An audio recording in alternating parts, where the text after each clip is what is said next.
اور اپنے اس فرشتے اور روح کی اللہ تعالیٰ یہاں پہ روح جو ہے وہ جو ہے جبرائیل علیہ السلام ہے، اور ان کی امپورٹنس دینے کے لیے، حالانکہ فرشتے ہیں وہ بھی، لیکن اللہ تعالیٰ نے جو ہے وہ روح کا ذکر، حضرت جبرائیل کا ذکر الگ اس معنی میں کیا کہ ان کی امپورٹنس بتانے کے لیے کہ جبرائیل علیہ السلام جو ہے خاص طور پر جو ہے اللہ اپنے رب کے حضور سے ہر حکم لے کر جو ہے وہ اترتے ہیں کہ آپ اس دنیا پر جو ہے کیا معاملات کیے جائیں گے، وہ تمام حکم لے کر اس کو امپلائی کرتے ہیں۔ اور وہ رات دراصل سلامتی ہے طلوع فجر تک، یعنی غروب آفتاب سے لے کر طلوع فجر تک، جب تک کہ فجر کی اذان نہیں ہو جاتی، ہم نماز نہیں پڑھ لیتے، اس وقت تک یہ رات جو ہے وہ سراسر سلامتی ہے۔ تو ہمیں پوری کوشش کرنی چاہیے کہ ہم ان راتوں میں جو ہے اللہ تعالیٰ کی جو ہے وہ رحمت جو ہے سیکھ کریں، اپنی بخشش سیکھ کریں، اور اللہ تعالیٰ کا کرم پر اپنی رحمت جو ہے اللہ تعالیٰ کے ہم پر نازل ہو۔ سورہ بینہ، اس کو تو میں پڑھ دیتی ہوں، یہ بالکل پچھلی اس کی طرح ہی ہے، مدنی سورہ ہے یہ۔ اعوذ باللہ من الشیطان الرجیم، بسم اللہ الرحمن الرحیم۔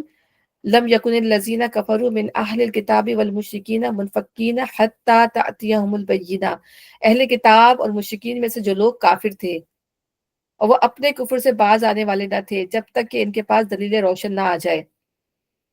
کفر میں مشرک ہونے کے باوجود ان دونوں گروہوں کو دو الگ الگ ناموں سے یاد کیا گیا ہے، یعنی اہل کتاب کو اور مشرکین کو۔ کیوں اللہ تعالیٰ نے اہل کتاب کو مشرکین کو کیا ہے؟ کہ اہل کتاب پر اللہ تعالیٰ نے کتاب نازل کی تھی، وہ اللہ تعالیٰ کی توحید کے قائل تھے، وہ فرشتوں کو مانتے تھے، ٹھیک ہے نا، وہ جو ہے رسولوں کو مانتے تھے، وہ کتابوں کو مانتے تھے، اس لیے وہ اہل کتاب تھے۔ اور مشرکین تو سوائے اللہ کی کسی چیز پر بھی ایمان نہیں، اللہ کو بھی بس وہ آسمانوں میں ہی مانتے تھے۔ تو وہ مشرک لیکن تھے ان میں بھی، ان میں دونوں میں کافر کس لحاظ سے کہ اہل کتاب نے عرب کے ساتھ جو تھا وہ کفر کیا، کہ انہوں نے کہا کہ مسیح جو ہے اللہ کے بیٹے ہیں، یا انہوں نے کہا کہ مسیح جو ہے وہ خدا ہے، یا انہوں نے کہا کہ اللہ تعالیٰ تین میں کا ایک ہے۔ تین ان کے جو ہے وہ ہیں، ان کے جو عقیدے ہیں اس کے اندر، ان عقیدوں کے اندر بھی جو ہے کہ بہت زیادہ عقیدے بن چکے ہیں، یہ جو ہمارے یہاں جیسے بن گئے نا فرقے، اسی طرح عیسائیوں میں بھی بے انتہا فرقے ہیں۔ تو اہل کتاب اور مشرکین میں سے جو لوگ کافر تھے وہ اپنے کفر سے باز آنے والے نہ تھے جب تک کہ ان کے پاس دلیل روشن نہ آ جائے۔ یعنی دلیل روشن کا کیا مطلب ہے؟ کہ اللہ کی طرف سے کوئی واضح جو ہے دلیل نہ آ جائے۔ تو نبیوں کی یعنی رسول نہ آ جائیں یا کتابیں نہ آ جائیں، لیکن اس کے باوجود کیا ہوا، کچھ عیسائیوں میں تو کچھ لوگ ایمان بھی لے آئے تھے، لیکن اور کافرین میں بھی سے جو تھے، جو کفار تھے، ان میں بھی سے بھی بہت سارے لوگ جو ہے وہ ایمان لے کر آئے۔ تو جب تک کہ ان کے پاس دلیل روشن نہ آ جائے، یعنی اللہ کی طرف سے ایک رسول جو پاک صحیفہ پڑھ کر سنائے، جن میں بالکل راست اور درست تحریریں لکھی ہوئی ہوں۔ پہلے جن لوگوں کو کتاب دی گئی تھی ان میں تفرقہ برپا نہیں ہوا، مگر اس کے بعد کہ ان کے پاس راہ راست کا بیان واضح آ چکا تھا، اور ان کو اس کے سوا کوئی علم نہیں دیا گیا تھا کہ اللہ کی بندگی کریں، اپنے دین کو اس کے لیے خالص کر کے بالکل یکسو ہو کر نماز قائم کریں اور زکوٰۃ دیں، یہی نہایت صحیح درست دین ہے۔ یعنی اس سے پہلے بھی اللہ تعالیٰ نے جو ہے وہ دین دیے، یہودیت میں بھی، اس جو انہوں نے نام بنا دیے، عیسائیت کے اندر بھی، لیکن انہوں نے ان کا پاس نہیں کیا، ان کی عزت نہیں رکھی، ان کا رسپیکٹ نہیں کیا، ان کو چینج کر دیا۔ تو اب وہ راز دین نہیں ہے، راز دین وہی ہے جو اللہ تعالیٰ نے اپنے نبی پر صلی اللہ علیہ وسلم پر نازل کیا۔ اہل کتاب اور مشرکین میں سے جن لوگوں نے کفر کیا ہے وہ یقیناً جہنم کی آگ میں جائیں گے اور ہمیشہ اس میں رہیں گے، یہ لوگ بدترین خلائق ہیں، اولئک ہم شر البریہ۔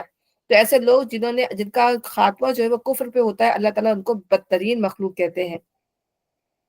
اور جو لوگ ایمان لائے اور جنہوں نے نیک عمل کیے وہ یقیناً بہترین خلائق ہیں، یعنی وہ بہترین مخلوق ہے، خیر البریہ ہیں، ٹھیک ہے نا۔ یعنی ہم بھی پیچھے پڑ کے گئے نا کہ اللہ تعالیٰ نے جو ایمان لا کے سیدھا راستہ اختیار کر لے گا، وہ اللہ تعالیٰ جو ہے وہ اچھے ایسا دے گا جس کا سلسلہ کبھی ٹوٹنے والا نہیں، ایسی جنتیں دے گا۔ اور وہ جو ان کو اللہ تعالیٰ نے اسفل سافلین میں شامل کر دیا، بالکل یہی بات اللہ تعالیٰ نے یہاں بیان کی ہے۔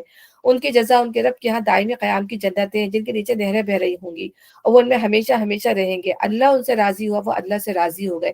سب سے بڑی بات یہ ہے کہ اللہ تعالیٰ کی رضامندی مل جائے انسان کو، اور اللہ تعالیٰ کی رضا، وہ تو سارے صحابہ، جب بھی ہم ان کے آگے جو ہے رضی اللہ تعالیٰ عنہ عنہا لگاتے ہیں، کہ ان کو اللہ تعالیٰ نے ان کی زندگیوں میں ہی اللہ تعالیٰ نے یہ خوشخبری دے دی تھی کہ اللہ جو ہے ان سے راضی ہو گیا، اور وہ اللہ سے جو ہے وہ راضی۔ اللہ سے راضی ہونے کا مقصد یہ ہے کہ اللہ کے احکامات کو مان لینا، اس میں شک و شبے میں نہیں پڑنا، اور ظاہر جب انسان ثابت قدم ہو جاتا ہے تو پھر اللہ تعالیٰ بھی ایسے لوگوں سے جو ہے وہ راضی ہو جاتا ہے۔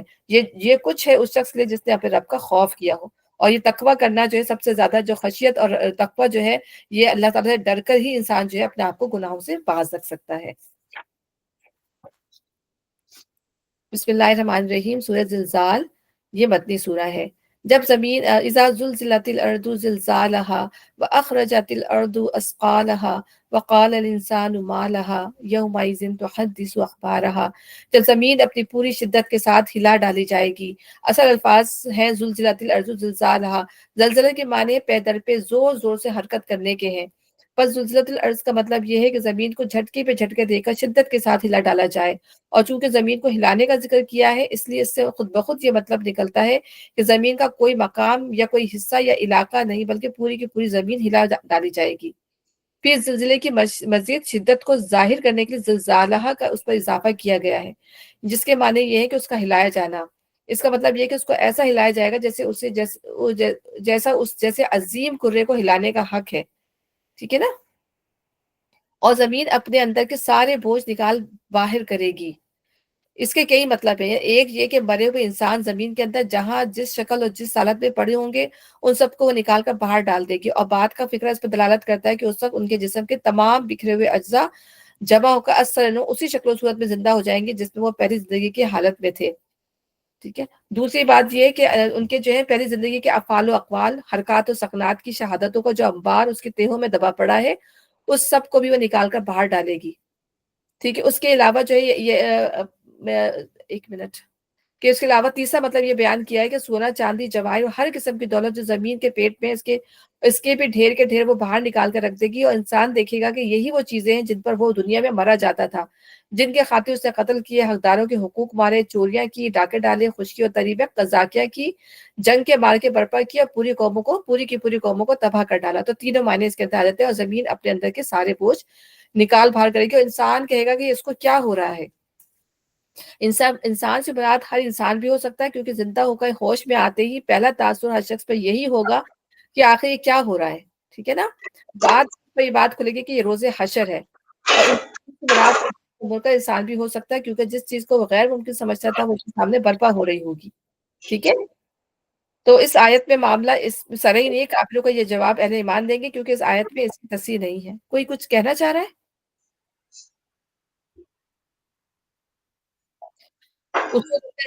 اس روز اپنے گزرے ہوئے حالات بیان کرے گی. یعنی نبی صلی اللہ علیہ وسلم نے فرمایا ذرا زمین سے بچ کر رہنا کیونکہ یہ تمہاری جڑ بنیاد ہے اور اس پر عمل کرنے والا کوئی شخص ایسا نہیں ہے جس کے عمل کی یہ خبر نہ دے خواہ اچھا ہو یا برا. صدف اپنا مائک بند کر دے پلیز. اپنا جو ہے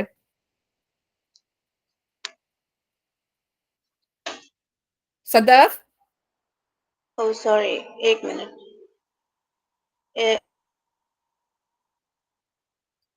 کیونکہ تمہاری جڑ بنیاد ٹھیک ہے. کوئی شخص ایسا نہیں جس کے عمل کی یہ خبر نہ دے خواہ اچھا ہو یا برا. حضرت انس بیان کرتے ہیں کہ نبی صلی اللہ علیہ وسلم نے فرمایا قیامت کے روز زمین ہر اس عمل کو لے آئے گی جو اس کی پیٹھ پر کیا گیا ہو. پھر آپ نے یہی آیات تلاوت فرمائی. ٹھیک ہے نا. سب کچھ نکال باہر کرے گی. حضرت علی کے حالات میں لکھا ہے کہ جب آپ بیت المال کا سب روپیہ اہل حقوق پر تقسیم کر کے اسے خالی کر دیتے تو اس میں 2 رکعت نماز پڑھتے اور پھر فرماتے تجھے گواہی دینی ہوگی کہ میں نے تجھ کو حق کے ساتھ بھرا اور حق کے ساتھ جو ہے وہ خالی کر دیا. تو بوجھ نکال بھار کرے گی اور انسان کہے گا اس کو کیا ہو رہا ہے. اس وقت اپنے اوپر گزرے ہوئے حالات بیان کرے گی کیونکہ تیرے رب نے اسے ایسا کرنے کا حکم دیا ہوگا. اس روز لوگ متفرق حالت میں پلٹیں گے. اس کے 2 معنی ہو سکتے ہیں. ایک یہ کہ ہر ایک اکیلا اپنی انفرادی حیثیت میں ہوگا. خاندان، جتھے، پارٹیاں، قومیں سب بکھر جائیں گی. ٹھیک ہے نا. کہ اللہ تعالیٰ اس روز لوگوں سے فرمائے گا کہ لو اب تم ویسے ہی تن تنہا ہمارے سامنے حاضر ہو گئے جیسے ہم نے پہلی مرتبہ تم کو پیدا کیا تھا. تو انسان جو ہے وہ انڈیویجلی حالت میں جو ہے وہ اللہ تعالیٰ کے سامنے جو ہے وہ حاضر ہو جائے گا تاکہ ان کو ان کے اعمال دکھائے جائیں. یعنی جو کچھ بھی اس نے دنیا میں کیا ہوگا اچھا برا وہ سب کچھ یا تو کتاب اعمال تو لکھی بھی ہوگی وہ لوگوں کے آگے کھل جائے گی. سب کے سامنے اعمال نامہ جو ہے پیش کر دیا جائے گا. تو اللہ تعالیٰ کہہ رہے ہیں تاکہ وہ انڈیویجول حالت میں جو ہے اپنے اعمال دیکھے جو کچھ وہ اس دنیا میں کر کے آ چکے. پھر جس نے ذرہ برابر نیکی کی ہوگی وہ اس کو دیکھ لے گا اور جس نے ذرہ برابر بدی کی ہوگی وہ اس کو دیکھ لے گا. فَمَن يَعْمَلْ مِثْقَالَ ذَرَّةٍ خَيْرًا يَرَهُ وَمَن يَعْمَلْ مِثْقَالَ ذَرَّةٍ شَرًّا يَرَهُ. یعنی یہ تاہم یہ آیت انسان کو ایک بہت اہم حقیقت پہ متنبہ کرتی ہے اور وہ یہ ہے کہ آج چھوٹی سے چھوٹی نیکی بھی اپنا ایک وزن اور اپنا ایک قدر رکھتی ہے. اور یہی حال بدی کا بھی ہے کہ چھوٹی سے چھوٹی بدی بھی حساب میں آنے والی چیز ہے. یوں ہی نظر انداز کرنے والی چیز نہیں ہے. اس لیے کسی چھوٹی نیکی کو چھوٹا سمجھ کر اسے چھوڑنا نہیں چاہیے کیونکہ ایسی بہت سی نیکیاں مل کر اللہ تعالیٰ کے حساب میں ایک بہت بڑی نیکی قرار پا سکتی ہیں. اور کسی چھوٹی سے چھوٹی بدی کا ارتکاب بھی نہیں کرنا چاہیے، کیونکہ اس طرح کے بہت سے چھوٹے گناہ مل کر گناہوں کا ایک انبار بن سکتے ہیں۔ یہی بات جس کو متعدد احادیث میں رسول اللہ نے فرمایا ہے کہ دوزخ کی آگ سے بچو، خواہ وہ کھجور کا ایک ٹکڑا دینے یا ایک اچھی بات کہنے ہی کے ذریعے ہو۔ یعنی کسی کو مسکرا کے دیکھنا بھی جو ہے وہ صدقہ ہے۔ تو چھوٹے چھوٹے صدقے، کسی کی راہ سے کانٹا ہٹا دینا، کوئی جو تکلیف دہ چیز ہٹا دینا بھی صدقہ ہے۔ تو ہماری نظر میں جو ہے چھوٹی چھوٹی چیزیں جن کو ہم کنسیڈر نہیں کرتے، کیونکہ اللہ کے نزدیک جو ہے یہ ہماری اچھائیوں میں لکھے جا رہے ہیں، اور یہ چیزیں چھوٹی چھوٹی چیزیں ہی بڑی بھی بن جاتی ہیں۔ تو یہاں پہ یہی بتایا جا رہا ہے۔ اور نبی صلی اللہ علیہ وسلم نے فرمایا کسی نیک کام کو بھی حقیر نہ سمجھو، خواہ وہ کسی پانی مانگنے والے کے برتن میں ایک ڈول ڈال دینا ہو، یا یہی نیکی ہو کہ تم اپنے کسی بھائی سے خندہ پیشانی کے ساتھ ملو۔ تیسرا بخاری میں حضرت ابو ہریرہ کی روایت ہے کہ نبی صلی اللہ علیہ وسلم نے عورتوں کو خطاب کر کے فرمایا، اے مسلمان عورتوں، کوئی پڑوسن اپنی پڑوسن کیا کوئی چیز بھیجنے کو حقیر نہ سمجھے، خواہ وہ بکری کا ایک کھری کیوں نہ ہو۔ ٹھیک ہے نا، اگر کچھ بھی نہیں ہے، کچھ بھی بنایا، کھر سے بناتے کیا، جیسے پائے بھی بناتے ہیں آپ، یا کھر سے پائے سمجھ لیں، تو پائے کا پانی زیادہ کر دیں یا پائے کو پتلا کر دیں، اور اگر آپ کے پاس کچھ نہیں ہے تو جیسے آپ اس کو بنا کے اپنے دوست کو وہی بھیج دیں، جیسے یہ ہے اس طرح کا، تو کمتر نہ سمجھے۔ یعنی کہ ہم بعض دفعہ اس چکر میں بھی لوگوں کو نہیں دے پاتے کہ بھئی ہمارے یہاں تو چیز کوئی صحیح بنی نہیں ہے، اور کوئی صحیح چیز بنے گی تو ہم دیں گے، تو ہم بعض دفعہ، اور لینا والا دونوں والے دریاؤں سے یہ چیز بھیج دی، اور اس کے دال بنی تھی اسے یہ بھیج دی۔ ہمارے اندر بھی تو یہ چیزیں پیدا ہو گئی ہیں نا، تکلفات ہمارے اندر بھی پیدا ہو گئے ہیں کہ ہم ایک چیزوں کو اب وہ چیزوں کو ایکسیپٹ نہیں کرتے۔ ٹھیک ہے نا، تو کوئی بھی چیز یہ محبت کا ذریعہ ہے، انسان کرتا بھی اپنی محبت سے کرتا ہے یہ چیزیں۔ کسی کو، مجھے تو خیر شوق ہی نہیں کھانا بنانے کا، میں محبت کرتی ہوں۔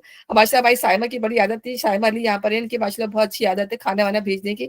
تو جس کو عادت ہوتی ہے، اس کو شوق ہوتا ہے، وہ اپنی شوق سے بھی ماشاء اللہ سے جو ہے نا وہ لوگوں کیا بھیجتا ہے۔ اچھا یہ انسان کو بتانا بھی چاہیے، اچھی بات ہے کہ جس کو بنانے کی عادت ہوتی ہے، کھلانے کی عادت ہوتی ہے، اس کو وہ کرتا بھی ہے۔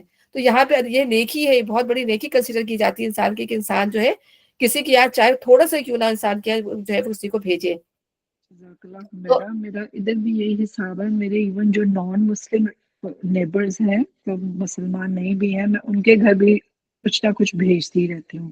مجھے وہ منیمم ایفرٹ لگتی ہے، وہ یہ کھجور کا ٹکڑا دینے والی، کہ منیمم ہاں کچھ بھی بالکل، انسان کر سکتا ہے۔ وہ ہم لوگ، میری عادت اصل میں میں شروع سے ہی کھانے کے معاملے میں نا، گھر سے ہی میری تو ڈانٹ پڑتی تھی، تو کھانے بنانے کے معاملے شروع سے ہی میرے اندر، ابھی بھی جو ہے نا کبھی بازار سے بھی آ جاتا ہے، یقین کرے ایسا، تو مجھے جب یہ پڑھتی ہوں نا تو میں اپنے اندر بہت کمی محسوس کرتی ہوں ان چیزوں کی نا، کہ مجھ سے یہ چیزیں ہو نہیں پاتی ہیں۔ تو جو کرتا ہے نا مجھے بڑا رشک آتا ہے ان کے اوپر، جو کھلانے پلانے میں ماہر ہوتے ہیں ماشاء اللہ، بلاتے بھی ہیں لوگوں کو، کھلاتے بھی ہیں، تو واقعی ان پر رشک آتا ہے جو یہ کام کرتے ہیں، شوق سے کرتے ہیں، خوشی سے کرتے ہیں۔ ٹھیک ہے نا، تو اللہ تعالیٰ ہمیں بھی توفیق دے کہ کتنا بھی ہو، تھوڑا بھی ہو، انسان کوشش کرے کہ انسان کر دے نا۔ تو یہاں پہ یہی بات ہے کہ انسان کو اپنے کسی عمل کو جو ہے کم نہیں سمجھنا چاہیے۔ تو اے عائشہ ان گناہوں سے بچی، نبی صلی اللہ علیہ وسلم نے فرمایا کہ اے عائشہ ان گناہوں سے بچی رہنا جن کو چھوٹا سمجھا جاتا ہے، کیونکہ اللہ کی یہاں ان کی پرسش بھی ہونی ہے۔ پھر حضور صلی اللہ علیہ وسلم نے فرمایا خبردار چھوٹے گناہوں سے بچ کر رہنا، کیونکہ وہ سب آدمی پر جمع ہو جائیں گے، یہاں تک کہ اسے ہلاک کر دیں گے۔ کبیرہ اور صغیرہ کے فرق کو سمجھنا، اچھا یہ آیت ہے آگے۔ پھر دوسری چیز یہ کہ اس سلسلے میں قرآن مجید پر جو ہے اصولی طور پر چند باتیں بالکل وضاحت کے ساتھ بیان کرتا ہے۔ اول یہ کہ کافر اور مشرک و منافق کے اعمال، یعنی وہ اعمال جن کو نیکی سمجھا جاتا ہے، ضائع کر دیے گئے، آخرت میں وہ ان کا کوئی اجر نہیں پائیں گے۔ ان کا اگر کوئی اجر بھی ہے تو وہ دنیا میں ان کو مل جائے گا۔ دوم یہ کہ بدی کی سزا اتنی ہی دی جائے گی جتنی بدی ہے، مگر نیکیوں کی جزا اصل فعل سے زیادہ دی جائے گی، بلکہ کہیں تصریح ہے کہ ہر نیکی کا اجر اس سے 10 گنا ہے، اور کہیں یہ بھی فرمایا گیا کہ اللہ جتنا چاہے نیکی کا اجر بڑھا کر دے۔ سوم یہ کہ مومن اگر بڑے بڑے گناہوں سے پرہیز کریں گے تو ان کے چھوٹے گناہ معاف کر دیے جائیں گے۔ چہارم یہ کہ مومن صالح سے ہلکا حساب لیا جائے گا، اس کی برائیوں سے درگزر کیا جائے گا، اور اس کے بہترین اعمال کے لحاظ سے اس کو اجر دیا جائے گا۔ ٹھیک ہے نا، اور میں اس لیے پڑھ رہی ہوں کہ بہت اچھی بات ہے کہ ہم اس کے بارے میں جو ہے لرن کریں۔ حضرت انس کی روایت ہے کہ ایک مرتبہ حضرت ابو بکر صدیق رسول اللہ صلی اللہ علیہ وسلم کے ساتھ کھانا کھا رہے تھے، اتنے میں یہ آیت نازل ہوئی۔ حضرت ابو بکر نے کھانے سے ہاتھ کھینچ لیا اور عرض کیا، یا رسول اللہ، کیا میں اس ذرہ برابر برائی کا نتیجہ دیکھوں گا جو مجھ سے سرزد ہوئی؟ حضور نے فرمایا، اے ابو بکر، دنیا میں جو معاملہ بھی تمہیں ایسا پیش آتا ہے جو تمہیں ناگوار ہو، وہ ان ذرہ برابر برائیوں کا بدلہ جو تم سے صادر ہوں۔ ٹھیک ہے، اور جو ذرہ برابر نیکیاں بھی تمہاری ہیں، انہیں اللہ آخرت میں تمہارے لیے محفوظ کر رہا ہے۔ یعنی دنیا میں جو ہماری جو برائیاں ہوتی ہیں وہ ہمارے کسی نہ کسی نیک عمل سے جو ہے وہ وائپ آؤٹ ہو جاتی ہیں۔ تو انسان جو ہے گھبراتا ہے نا کہ ہم نے یہ غلطی کرتی کوتاہی کرتی، تو ساتھ ساتھ اگر انسان اچھے عمل بھی کر رہا ہے تو وہ اس کو وائپ آؤٹ کرتی چلی جاتی ہے۔ تو اسی طریقے سے نبی صلی اللہ علیہ وسلم نے فرمایا کہ تم میں سے جو شخص نیکی کرے گا اس کی جزا آخرت میں ہے، اور جو کسی قسم کی برائی کرے گا وہ اسی دنیا میں اس کی سزا مصائب اور امراض کی شکل میں بھگت لے گا۔ یعنی ایک کانٹا بھی چبھتا ہے یا کوئی ٹھوکر بھی لگتی ہے مسلمان کو تو اس کی گناہ کا کفارہ ہو جاتی ہے۔ کتنی اللہ تعالیٰ نے کتنی ہمارے لیے آسانیاں رکھی ہیں۔ تو جب بھی کوئی پریشانی مصیبت آتی تو میں یہی کہتی ہوں کہ بھائی صحیح بات ہے، یا بخار آیا کوئی پریشانی آئی تو کہتی ہوں گناہ زیادہ ہو گئے، جب بھی اللہ تعالیٰ نے ہمیں جو ہے اس تکلیف میں ڈال دیا تو اللہ تعالیٰ اس طرح سے بھی ہماری برائیوں کو جو وہ جھاڑ دیتا ہے۔ پھر ایک اور روایت ہے کہ اللہ تعالیٰ مومن پر ظلم نہیں کرتا، دنیا میں اس کی نیکیوں کے بدلے وہ رزق دیتا ہے اور آخرت میں ان کی جزا دے گا۔ رہا کافر تو دنیا میں اس کی بھلائیوں کا بدلہ چکا دیا جاتا ہے، پھر جب قیامت ہوگی تو اس کے حساب میں کوئی نیکی نہ ہوگی۔ اور حضرت عائشہ سے روایت کرتے ہیں نبی صلی اللہ علیہ وسلم نے فرمایا کہ کوئی وہ تھا آدمی، وہ جاہلیت کے زمانے میں صلح رحمی کرتا تھا، مسکین کو کھانا کھلاتا تھا، مہمان نوازتا، اسیروں کو رہائی دلواتا تھا، کیا آخرت میں اس کے نافع ہوگا؟ حضور نے فرمایا نہیں، اس نے مرتے وقت تک کبھی یہ نہیں کہا کہ رب اغفر لی خطیئتی یوم الدین، اے میرے پروردگار روز جزا میں میری خطا معاف کر دے۔ تو جب انسان دنیا میں کتنے اچھے اعمال کرے لیکن اللہ تعالیٰ سے مغفرت طلب نہیں کر رہا، اللہ تعالیٰ پہ ایمان نہیں لا رہا، تو اس کے اعمال جو ہے وہ راگ بنا کر جو ہے اڑا دیے جائیں گے۔ تو یہاں پہ تمام چیزیں کہ اللہ تعالیٰ ہمارے ہر عمل پر جو ہے وہ جو ہے نگاہ رکھے ہوئے ہے، اور اسی دن ہمارے اعمال جو ہے وہ جو وزن جو ہو گیا وزن دیں گے، ہمارے اعمال جو ہے تول میں جو ہے وزنی ہوں گے۔